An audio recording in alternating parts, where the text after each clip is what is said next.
Les compagnies aériennes gabonaises et les sociétés émettrices de billets d'avion seront désormais soumises à une nouvelle forme de taxe. Il s'agit ici de la taxe redevance passagère qui consiste à déduire une certaine somme par passager selon les durées des vols.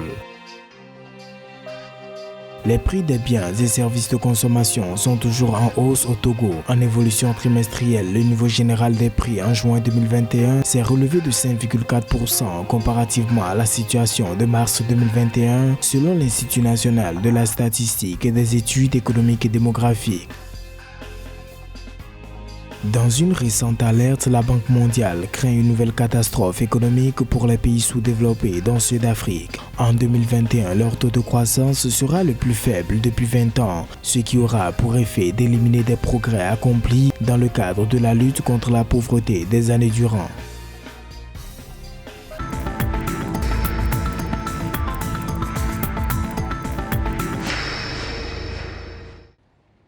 Au Gabon, les compagnies aériennes et les sociétés émettrices de billets d'avion devront dorénavant s'acquitter d'une nouvelle taxe dénommée redevance passager. Cette nouvelle forme de taxe est collectée lors de la vente des billets d'avion auprès des passagers des vols commerciaux à destination ou en partance du Gabon.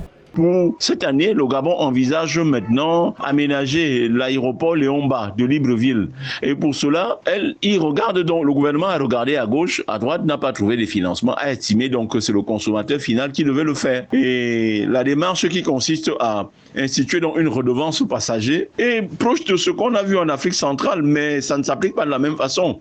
Dans un pays comme le Cameroun, par exemple, il y a ce qu'on appelle la taxe aéroportuaire. Si vous voulez faire un vol domestique donc à l'intérieur du Cameroun, vous payez 1000 francs par billet d'avion par passager. Si c'est un vol à l'international, vous payez 10 000 francs. Et pour le cas du Gabon maintenant, c'est un peu au-dessus de cela.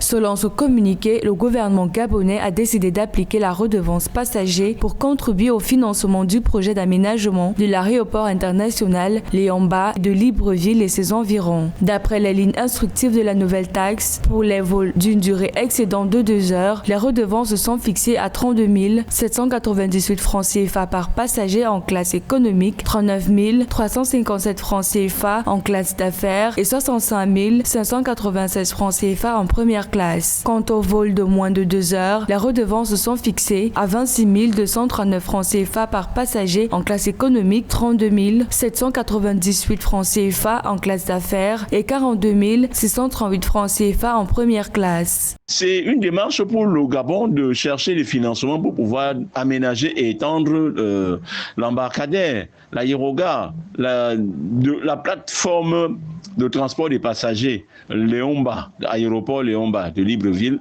Si effectivement cet argent est mobilisé pour cette cause, vraiment c'est encouragé. Notons que l'entrée en vigueur de cette nouvelle obligation fiscale fait suite à l'arrêté signé le 27 avril dernier par les ministres de l'économie et de la relance Nicole Janine Robotimbo et celui des transports Brice Constant Payat. La taxe prendra par ailleurs effet dès le 27 juillet 2021.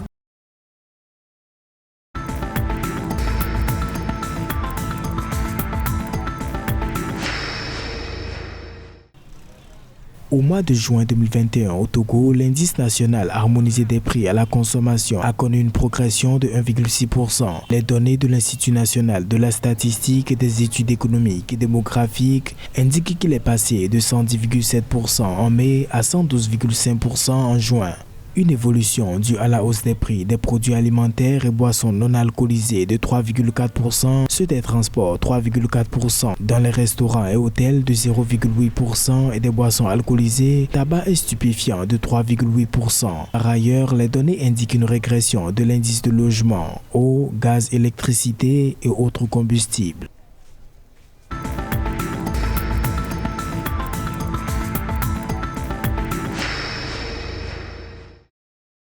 Pour 114 pays identifiés par la Banque mondiale comme plus pauvres au monde et dont la moitié se retrouve sur le continent africain, la reprise post-Covid ne sera pas effective. Cela met en péril la situation de leur population selon l'Association internationale du développement IDA. L'institution estime aussi que la situation devrait s'aggraver car pendant que les pays riches retrouvent un semblant de normalité, la pandémie de coronavirus continue de faire des ravages dans les pays plus pauvres. Selon les données, la dette publique extérieure de cette sous-région était de 570 milliards de dollars à fin 2019, dont plus de 85% sont dus sur le long terme.